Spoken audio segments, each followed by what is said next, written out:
kill Aquaman and destroy everything he holds dear.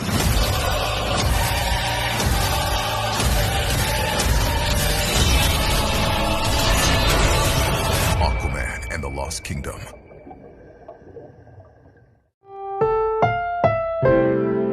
Ang programang ito ay rated SPG. Striktong patnubay at gabay ng magulang ang kailangan. Maaaring may masiselang tema, lengguwahe, karahasan, sexual, horror o droga na hindi angkop sa mga bata.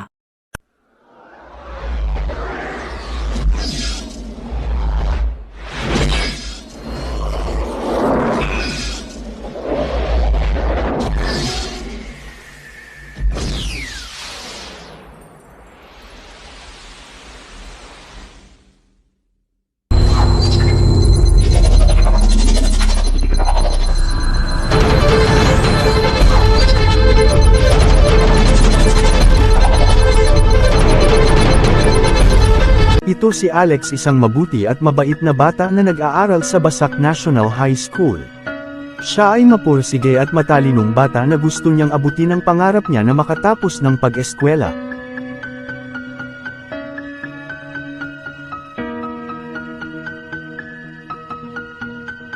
Siya ay nag-aaral ng mabuti para sa kanyang kinabukasan na makatapos at maging anhinyero. Si Alex ay nakitira lang, dahil isa siyang yaya na nagtatrabaho sa bahay na ito.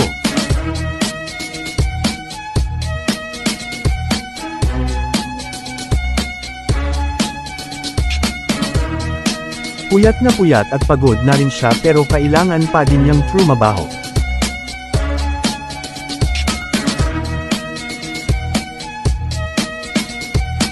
Nilinisan niya ang bahay.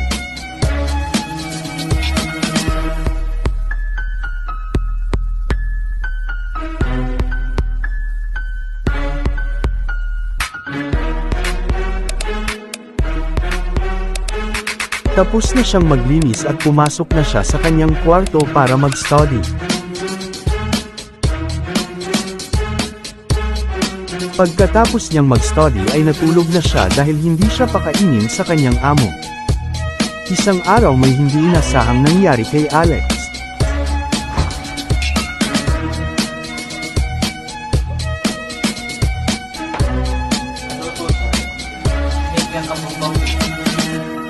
Ginawa ni Alex ng kape si Mr. Henderson.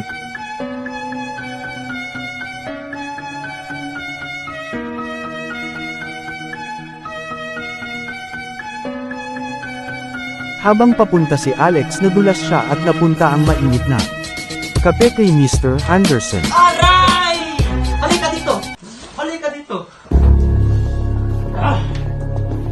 Sa sobrang galit, tinali ni Mr. Henderson si Alex at ikinulong sa isang kwarto. Sa sobrang galit ni Mr. Henderson, tinuktok niya ng bato at wala na siyang choice na patayin na lang, baka magsumbong pa ito sa pulisya. Inilabas niya ang bangkay ni Alex sa kwarto. Pagkatapos sa pagpatay, inilagay niya si Alex sa isang sako.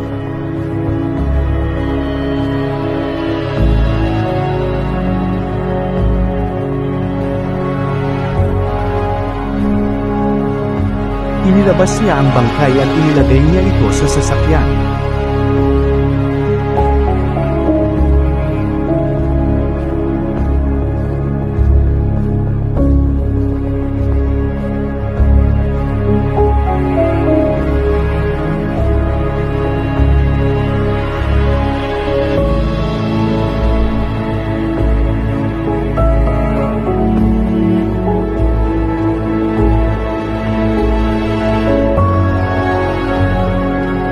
Kinuha niya ang bangkay at tinapon sa liblib na lugar.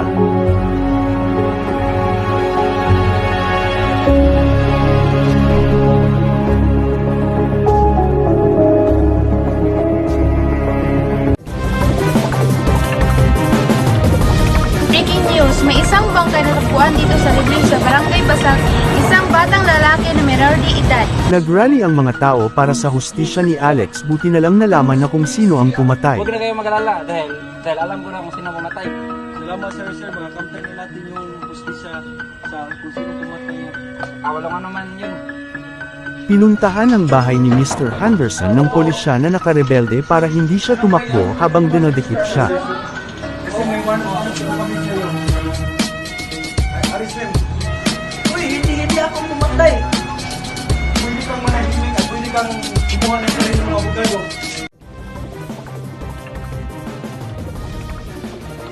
Naaresto na ang pumatay sa bata ang bibigyan nating alias Guapo. Pinatay niya ang bata dahil lang sa maliit na bagay at hindi parent siya aamin sa pulisya kahit na mayroon na silang mga ebidensya hustisya para sa bata. Dahil sa mga pangyayari nagtatag ang mayor ng awareness program sa lahat ng sulok ng barangay, sa mga paaralan. Tinituro din ito sa komunidad. Makikita din ito sa mga palabas sa TV. Makikita din ito sa social media. Ginawa nila ito para mabawasan ang crime rate sa barangay. Ilang linggo ang nakalipas at nadeklara na life to life ang parusa ni Mr. Henderson para sa hustisya ni Alex. Ikaw pumatay ha. Bata. Pumatay mo.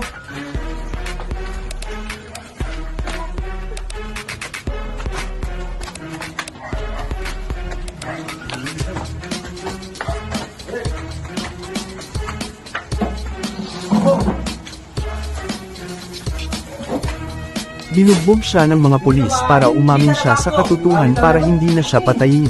Bugbugin mo nga to. Brad. Ano? Amin ka ba? Hindi. Hindi talaga ako. Meron kaming ebidensya na ikaw ang pumatay. Ano? Amin ka o hindi? Hindi. Hindi talaga ha? Ang tigas mo ah. Hindi ka talaga amin? Hindi. Last chance mo na to. For committing murder, you're sentenced to death. Ayaw mo talaga. Ininjectan ng lethal poison si Henderson. Sa sobrang lakas ng poison sa injection namatay si Mr. Henderson. Nakamit na ang hustisya para kay Alex.